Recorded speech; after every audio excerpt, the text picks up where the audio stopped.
Le roller même en ligne, c'est un sport qui est très périlleux, c'est vrai, mais c'est aussi un sport qui rock, Thierry Clopo.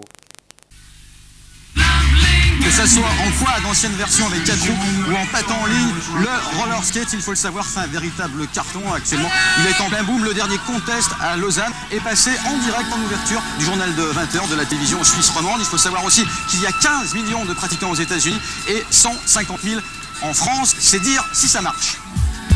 Le roller, c'est un sport, mais c'est aussi un véritable phénomène de société. Les gens pratiquent le roller maintenant de 7 à 77 ans.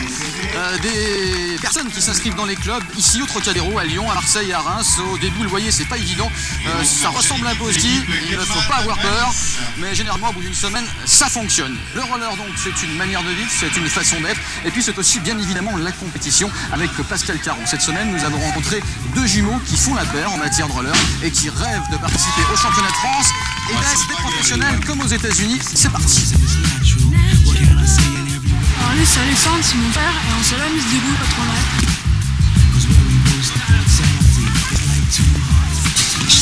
Alors lui c'est Mathieu, mon frère, et on t'entend se débrouille bien. Ils ont 14 ans. Les deux jumeaux de l'Estime de Reims ont déjà à eux deux gagné 3 Coupes de France. Quand Alexandre est premier, c'est Mathieu qui est deuxième, et vice versa. Depuis un an, le roller, ils ont ça dans le sang.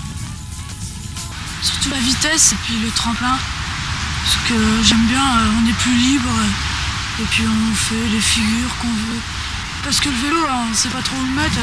Dès qu'il y a des marches, il faut prendre sur le dos pour les monter. C'est moins pratique. Les rollers, on les garde au pied et puis on va partout. Deux jumeaux dans la même compétition, Benjamin étonnant, il n'y a pas une fausse note. On ne se tire pas dans les pattes, même si on ne se fait pas vraiment de cadeaux. C'est le championnat le plus important. Ouais. Les championnats, qui va gagner? On sait pas, on verra. C'est moi. C'est moi, non? Non, on verra. À l'arrivée au championnat de France, c'est Mathieu, le petit brun, qui l'a emporté. Alexandre, malgré cette chute, a terminé deuxième. Heureusement, le soir à la maison, il n'y a pas eu de bagarre.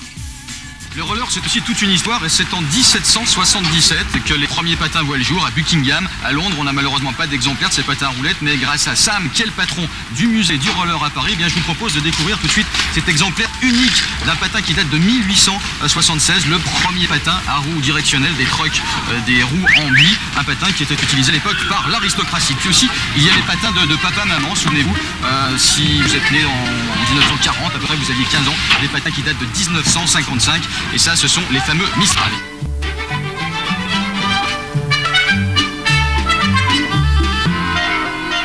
Voilà, et pour terminer, on va pas oublier cette belle bête révolutionnaire qui en 95 fait rêver tous les jeunes de New York et tous les gamins du monde entier. C'est le fameux roller inline, le patin en ligne, le rollerblade fusion.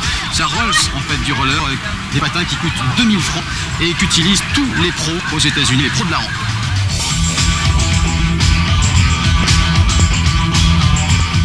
Qui fera son apparition seulement au prochain championnat de France dans un an.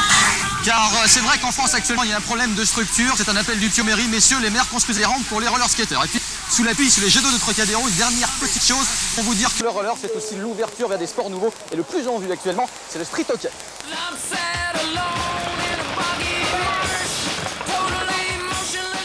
Voilà pour plus d'infos sur le roller, un numéro de téléphone qui s'affiche actuellement sur votre écran, c'est le numéro de téléphone de la Fédération Française de Roller Skating. Quant à moi, eh bien j'ai trouvé deux preuves d'enfer, Roy et Manu, qui m'ont promis, on y va doucement, qui m'ont promis que dans une semaine, je pourrai descendre les escaliers du Trocadéro. Apparemment, il y a encore un peu de pain sur la planche. Mais mon cher Pierre, vive le roller, on y va, c'est parti.